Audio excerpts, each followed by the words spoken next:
Welcome to N chemistry. आज अपन लोग जो डिस्कस करेंगे वो ईएसआर होगा। क्या होगा? ईएसआर।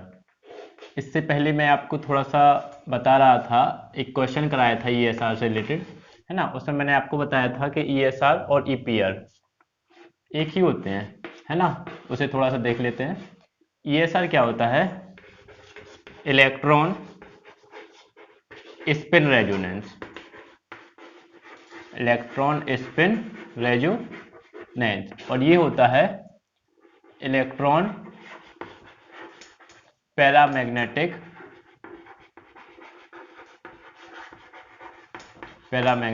रेजोनेंस।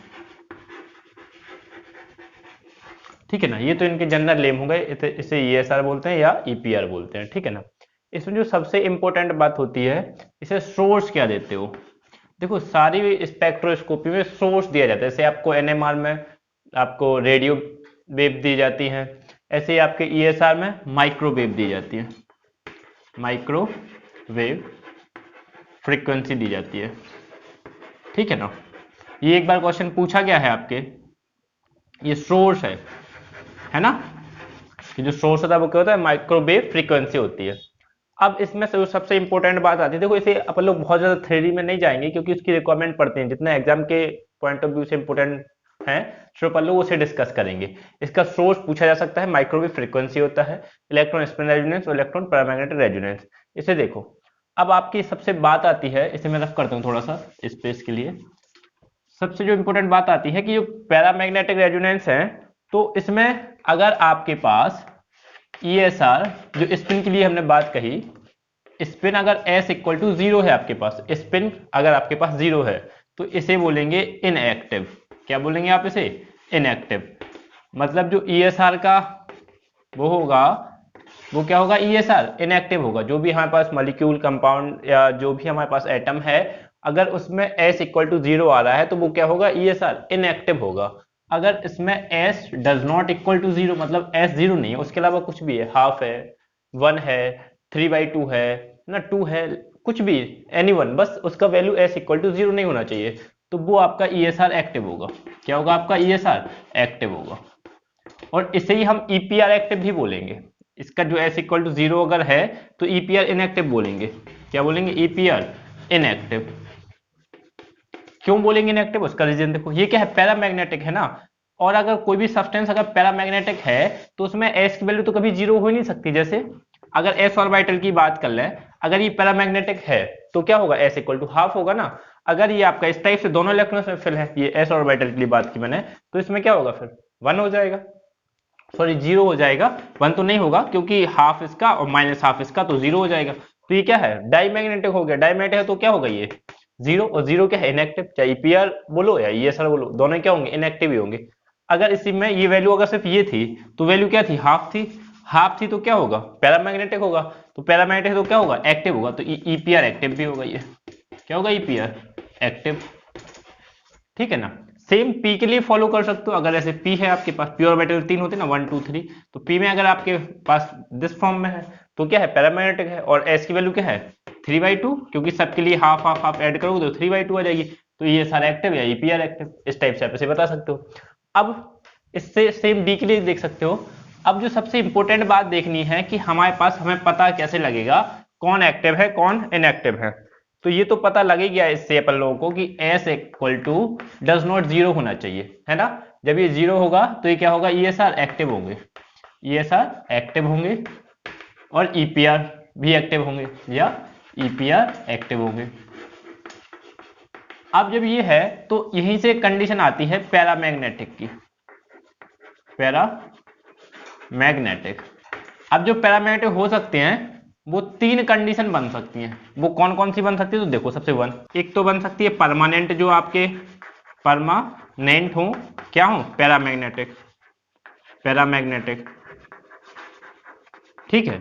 एक होते हैं आपके इंटरमीडिएट। कुछ जो इंटरमीडिएट होते हैं वो क्या होते हैं? पैरामैग्नेटिक होते हैं, इंटरमीडिएट।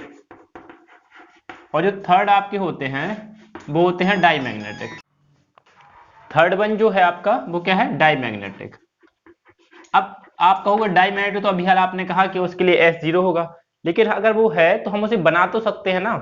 क्योंकि आपके जो सब्सटेंस में अगर ऑलरेडी है पैरामैग्नेटिक तो उसे ये सर एक्टिव बोल दोगे आप। अगर जो आपका डायमैग्नेटिक है, मतलब जिसमें आपके अनपेयर्ड इलेक्ट्रॉन नहीं है, तो आप उसे बना सकते हो, ठीक है ना। उसे बनाने के लिए सब कुछ यूज कर रहे हैं। जैसे अब इसमें सबसे सिंपल पहली बात कर लें तो आपके पास जैसे O2 है, B2 है, NO है, ये सारे क्या हैं आपके पास परमानेंट है, क्योंकि O2 के पास क्या होता है, ये पैरामैग्नेटिक होता है ना ऑलरेडी। B2 वो भी पैरामैग्नेटिक है, आपको MOT में हमने बताया था एक क्वेश्चन में, तो MOT बना के भी दिखाई थी। B2 में आपके पास हैं अनपेयर्ड इलेक्ट्रॉन, NO में आपके पास होते हैं अनपेयर्ड इलेक्ट्रॉन, है ना। सेकंड वन क्या है, मेटल है, जैसे आपके पास कोई, जैसे मेटल लेट से आप बोल सकते हो कॉपर, मेटल में क्या बोल सकते हो, कॉपर, कॉपर है, कॉपर बोल सकते हो, वेनेडियम बोल सकते हो, है ना। V4 जो पॉजिटिव होता है उसमें भी आपके पास क्या होता है, पैरामैग्नेटिक हो सकता है ये, ठीक है ना, सकते हो। मैं बोल रहा हूं D3H2, यही तो होगा, आउटर मोस्ट में ये तो होते हैं। 2 इसके निकल जाएंगे, 2 इसके निकलेंगे, एक तो रहेगा ना D1 में, तो आपके पास क्या है, पैरामैग्नेटिक है, तो इसलिए इस टाइप से आप इसे बोल सकते हो। जो मेटल इवन होते हैं वो भी है। थर्ड वन आप क्या बोल सकते हो इसमें, जो ऑड इलेक्ट्रॉन स्पीसीज है, ऑड इलेक्ट्रॉन, ऑड इलेक्ट्रॉन जैसे लेट से NO2, NO2 में क्या होता है, ऑड इलेक्ट्रॉन स्पीसीज है ये। ClO2, इसमें आपके पास क्या होता है, क्लोरीन के पास एक 7 होते हैं ना आउटर मोस्ट में, 5 रहेंगे, जैसे ये है क्लोरीन 17 है ना, 287 है ना। तो ये इससे जब बॉन्ड बनाएगा तो इसके पास एक अनपेयर्ड इलेक्ट्रॉन रह जाएगा, क्योंकि इसके पास डबल बॉन्ड के साथ बनाएगा, ठीक है ना। और ClO3, ये सारे क्या है आपके पास, ऑड इलेक्ट्रॉन स्पीसीज है, ठीक है ना। तो इस टाइप से जो भी है आपके पास, ये सारे क्या है, पैरामैग्नेटिक सब्सटेंस है, और ये सारे क्या होते हैं, ये सारे एक्टिव होते हैं। इसे मैं रफ करता हूं, नोट कर लेना आप, क्योंकि स्पेस कम है मेरे पास। देखो इसमें क्या है, इंटरमीडिएट में आप क्या बोल सकते हो, कार्बिन, सॉरी कार्बिन इंटरमीडिएट है आपके पास, क्या होती है, ESR एक्टिव होती है, CH2 है ना, ये हो गया कार्बिन। उसके बाद आप इसमें बोल सकते हो CH3 रेडिकल, मिथाइल जो रेडिकल है CH3 रेडिकल, ये भी आपके पास क्या है, इंटरमीडिएट होता है आपका, ठीक है ना। इसके बाद अपन लोग बात कर लेते हैं डाईमैग्नेटिक की। डाईमैग्नेटिक में क्या है आपके पास, जैसे आपने कहा H2 है, अभी क्या होगा, एक इलेक्ट्रॉन इसका है, एक इलेक्ट्रॉन इसका है, तो अभी दोनों क्या बनाएंगे, इस टाइप से फॉर्म करते हैं, तो ये क्या होगा, यहाँ पे डाईमैग्नेटिक होगा, क्योंकि दोनों के पास क्या है, बॉन्ड फॉर्म है। अभी ये क्या है, इनएक्टिव है, अभी ये क्या है, इनएक्टिव है, लेकिन हम इसे ESR एक्टिव बना सकते हैं।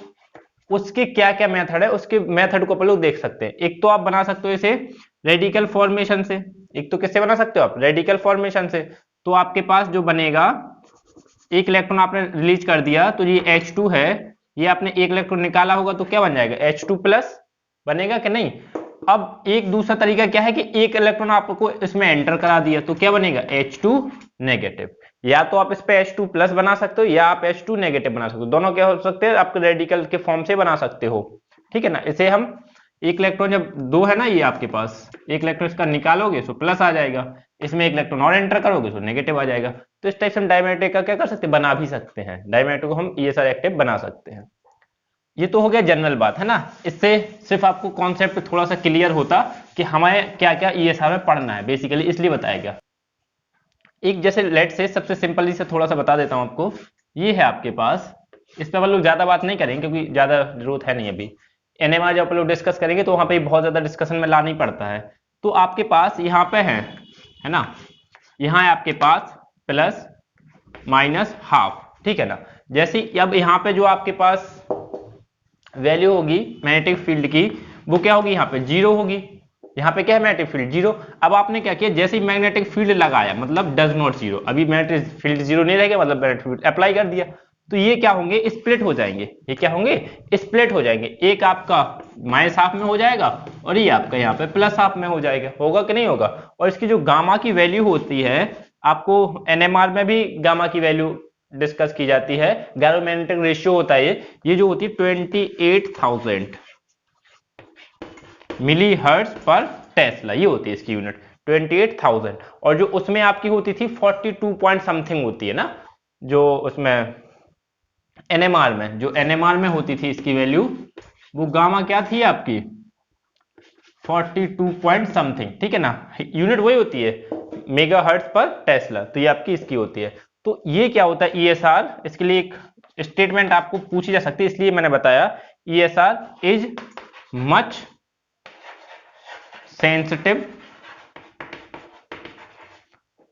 Sensitive as compare to NMR। ये क्या होता है, NMR से ज्यादा सेंसिटिव होता है। क्यों? क्योंकि इसके गामा की वैल्यू क्या होती है, ज्यादा होती है NMR से, इसलिए वाली लाइन आपके लिए इंपॉर्टेंट थी, क्योंकि गामा क्या था, हाई था। अब बस सीधा अपन लोग देखते हैं क्वेश्चंस को। क्वेश्चंस अपन लोग कैसे हैंडल करेंगे, वही सबसे ज्यादा इंपॉर्टेंट है, क्योंकि एग्जाम में तो क्वेश्चन आने हैं, थ्योरी थोड़ी आनी है। कुछ स्टेटमेंट पूछ लिए जाते हैं, जैसे सोर्स पूछा जा सकता है, ये वाला स्टेटमेंट बताया कि NMR से ज्यादा सेंसिटिव होता है, इस टाइप से आपसे पूछा जा सकता था, तो उसके लिए बेसिक हमने आपको बताने की कोशिश की। अब देखो जो हमने आपको ये लेवल्स बनाए थे, है ना, अगर इनके बीच की एनर्जी का लेवल्स लेना हो, है ना, अगर इनके बीच की एनर्जी का लेवल लेना हो तो आता है G mu B B naught, ठीक है ना, ये आपका आता है। अब इसमें अगर आप रखोगे तो यहाँ पे आ जाएगा गामा बी नॉट, इसके प्लेस पे गामा रिप्लेस कर देंगे, और ये आ जाएगा एनर्जी लेवल्स का डिफरेंस इन दोनों के बीच में। यहाँ पे आपने माइनस हाफ लिया था, यहाँ पे आपने प्लस हाफ लिया था, तो ये इसकी एनर्जी का ही पूछी जा सकती है, तो ये इसके लिए इंपॉर्टेंट थी। और इसमें एक और पॉइंट क्या आ सकता था, इसका आपका जो स्पेक्ट्रा ड्रॉ करते हो वो किसके बीच में करते हो, वो सबसे इंपॉर्टेंट टर्म थी इसकी, है ना।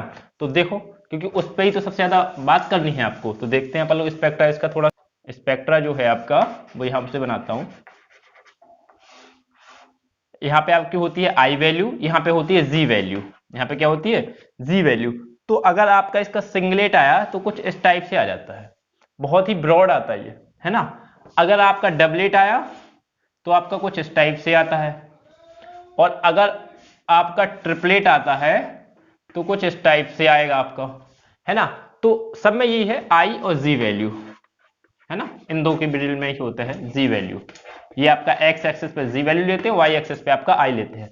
लेकिन क्या इतने बड़ा ब्रॉड जो आपका पीक आ रहा है, इसमें आप डिस्टिंग्विश कर पाओगे वैल्यू कहाँ होगी, जैसे अगर कहीं यहां करते हो यहां करते हो तो इसके बीच में देखो कितना ज्यादा वैल्यू है ना। तो इस वजह से हम क्लियर नहीं कर पाते, तो इसके लिए हम क्या करते हैं, इसका फर्स्ट डेरिवेटिव लेते हैं।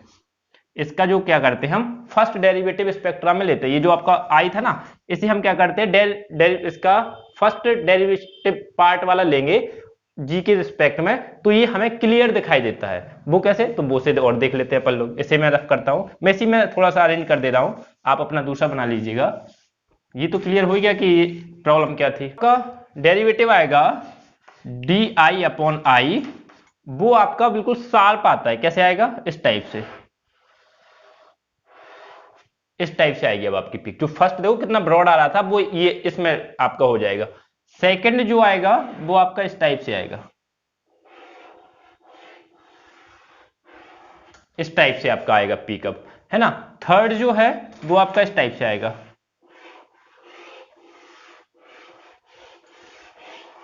इस टाइप से अब आपके पीक्स आएंगे, है ना। सबका ये हाइट इक्वल नहीं होता, यहाँ पे थोड़ा कम होता है, यहाँ पे बनाने में थोड़ा सा वो हो गया, इस टाइप से होता है ना, ये भी थोड़ा सा कम होगा इसके कंपेयर रिस्पेक्ट में, इस टाइप से, ठीक है ना।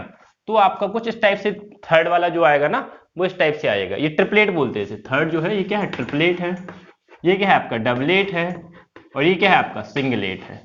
तो इस टाइप से आपका इसका क्या आता है, स्पेक्ट्रा आता है। तो इस टाइप से आपको इसका स्पेक्ट्रा भी याद रखना है, ठीक है ना, कि हमें बस थोड़ा सा आइडिया होना चाहिए। सब ये डी आई अपॉन आई है अब आपके, है ना, फर्स्ट डेरिवेटिव में। पहले आपने नॉर्मली लिया था तो आपका बहुत ब्रॉड आ रहा था, फिर आपने फर्स्ट डेरिवेटिव ले लिया, क्योंकि हमें क्या देख सके, वो शार्प देख सके, इसलिए हमने क्या लिया, फर्स्ट डेरिवेटिव लिया। बस अब क्वेश्चन करने अपन को सिर्फ ये यहां तक थोड़ा सा इसलिए देखना था कि आपको थोड़ा सा आइडिया हो ये सर में क्या क्या पढ़ना पड़ता है। देखो आपको क्वेश्चन दिया हो हाउ मेनी हाइपरफाइन लाइन, तो सबसे इंपॉर्टेंट बात हाइपरफाइन लाइन हो सकता है आपको कंफ्यूज कर रही हो। अभी आपको याद है मैंने स्पेक्ट्र ड्रॉ किया था इस टाइप से, है ना, ऐसे किया था ना स्पेक्ट्र ड्रॉ, तो इन्हें ही बोलते हैं हम हाइपरफाइन लाइन। क्या बोलते हैं इसे आप, हाइपरफाइन लाइन। और इन दो हाइपरफाइन के बीच का जो डिफरेंस होता है उसे बोलते हैं hyperfine separation of hyperfine lines. इसे हम ए से डिनोट करते हैं, जैसा आप एनएमआर में देखोगे उसे जे से डिनोट करते हैं हम, दो लाइंस के बीच का डिफरेंस, उसे कपलिंग कांस्टेंट बोलते हैं। ये सेम ही है, ये ईएसआर में हम हाइपरफाइन लाइन का जो सेपरेशन होता है उसे ए से पेन करते हैं, ठीक है ना, ये होती है हाइपरफाइन लाइन।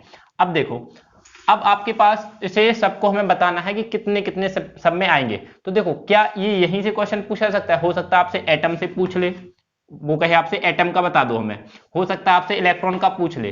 तो उसके लिए दो चीजें आपको और देखनी है, क्या क्या, एक होता है ms, एक होता है mi। ये क्यों होते हैं और क्या होते हैं, दोनों का यूज क्या है, ठीक है ना, वो देखना है। ये जो होता है s, ये किसके लिए होता है, आपका स्पिन के लिए होता है। किसके लिए होता है भाई, स्पिन के लिए यूज करते हो। ये जो होता है, ये होता है हमारा न्यूक्लियर के लिए। क्या करते हैं, न्यूक्लियर के लिए करते हैं। अगर जब इलेक्ट्रॉन है तो उसमें सिर्फ स्पिन ही शो करोगे, न्यूक्लियर तो नहीं शो करोगे।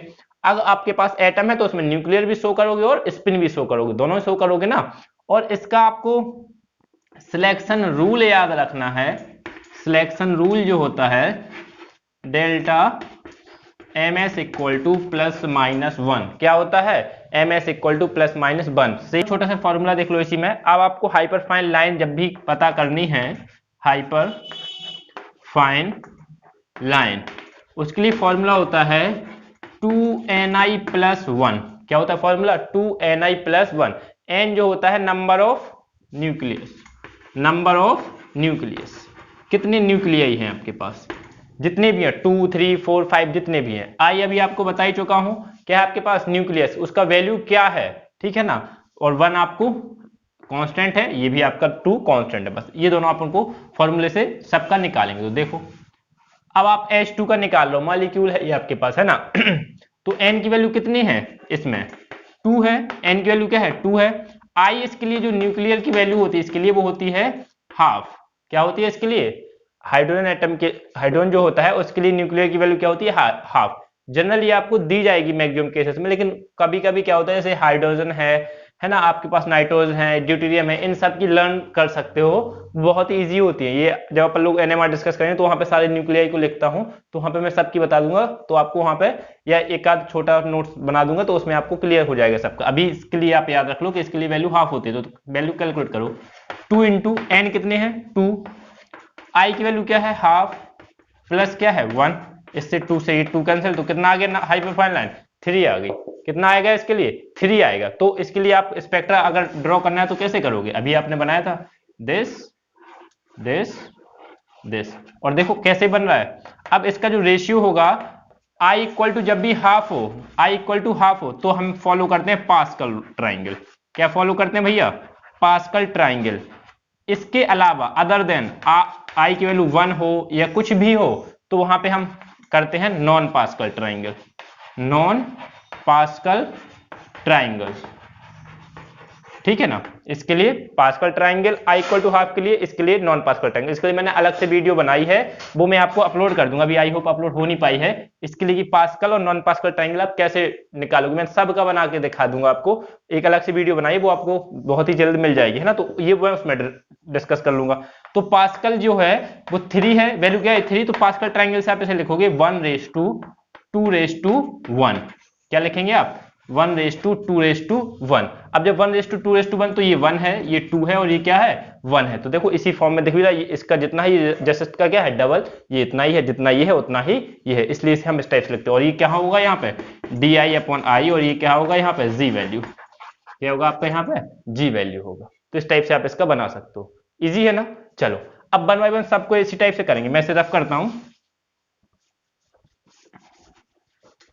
देखो CH3 रेडिकल का देख लो, इसमें 2 n की वैल्यू क्या है, इसके लिए 3, I की वैल्यू क्या है हाफ, बस 2 into 3 into half plus 1, this क्या हो गया 4, क्या हो जाएगा आपका 4। इसके लिए क्या होगा, नॉर्मली पास्कल ट्राइंगल ऐसा होता है 1:1, 1:2:1, सबको ऐड करते जाओ, ये फिर 1:3:3:1, है ना। इस टाइप से आपका चलता जाता है। तो इसके लिए क्या है 4 के लिए क्या होगा आपका 1:3:3:1, ये आपका आ जाएगा। अब इसके लिए अगर आपको स्पेक्ट्रा ड्रॉ करना है तो 1 3, इसका थर्ड टाइम करना पड़ेगा आपको, जितना ये है इसकी हाइट उतनी इससे 3 टाइम्स होगी, दिस और ये दिस, है ना। तो ये आपका क्या है 1 3 3 1, तो ये आपका क्या होगा di/i होगा यहाँ पे, और यहाँ पे क्या होगी जी वैल्यू होगी। तो ये आपका इसके लिए होगा। इसी टाइप से आप सबके लिए ड्रॉ करोगे। मैं एक और बताता हूं फिर आप करेंगे, या मैं ऐसा करता हूं सबके लिए वैल्यू बताता जाता हूं, आप कैलकुलेट करिएगा फिर मैच कर लेना।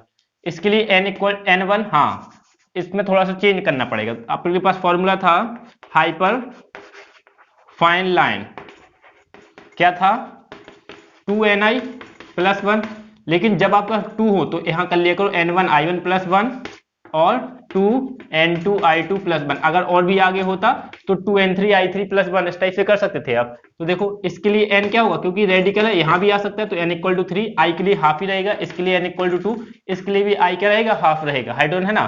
तो 2n, n क्या है आपके पास 3, i हाफ प्लस 1, यहाँ पे 2, n2 क्या है 2 इंटू i2 के लिए वैल्यू हाफ ही रहेगी प्लस 1, दिस तो क्या हो गया 4 इंटू 3 क्या आ जाएगा 12। तो इसके लिए कितनी लाइन्स आएंगी आपके पास 12 लाइन्स आएंगी। अब NH2 के लिए देख लो। अब इसके आपको सबके स्पेक्ट्रा बनाने की जरूरत नहीं है, वो तो मैंने सिर्फ आपको इसलिए बताया था कि आपके माइंड में चले कि स्पेक्ट्रा हम कैसे बनाते हैं, इसलिए मैंने सबका बना के दिखाया था। इसके लिए तो बहुत ज्यादा हो जाएगा ना, बना सकते हो लेकिन इसके लिए कोई बहुत बड़ा इशू नहीं है। अब देखो NH2 के लिए, NH2 के लिए क्या है n तो आपको, हाँ इस वाले में थोड़ी सी प्रॉब्लम होगी, क्यों, इसमें दोनों ही एक्टिव है, नाइट्रोजन भी एक्टिव है और हाइड्रोजन भी एक्टिव है, ठीक है ना। इसका आपको सेम, क्योंकि ये दोनों NMR और ESR बहुत ज्यादा लिंक्ड करते हैं, तो अब इसकी जो एक्टिव न्यूक्लियाई कौन है, इनएक्टिव न्यूक्लियाई कौन है, वो भी हम NMR में डिस्कस करते हैं। तो अभी आपके लिए सिर्फ इतना याद रखो कि ये एक्टिव न्यूक्लियाई है और ये भी एक्टिव न्यूक्लियाई है। जब मैं NMR का आपको फर्स्ट वाला पार्ट बताऊंगा तो उसमें सब कुछ क्लियर हो जाएगा आपको, है ना। जब इसके लिए जो है N1 है, I की जो वैल्यू होती है नाइट्रोजन के लिए वो होती है 1, इसे मैं रफ कर देता हूं ना। इसके लिए है n इक्वल टू 1 हो गया भाई, I की जो वैल्यू होती है भैया वो 1 होती है, नाइट्रोजन के लिए क्या होती है 1 होती है। इसके लिए n इक्वल टू 2 है, I की वैल्यू हाफ होती है, बस रख दो वैल्यू। अभी तो आपने इसके लिए फॉर्मूला लिखा था n1 i1 प्लस 1, है ना। तो मैं यहां लिखता हूं 2n1 i1 plus 1 2n2 i2 plus 1, बस हो गया, सॉल्व कर लो।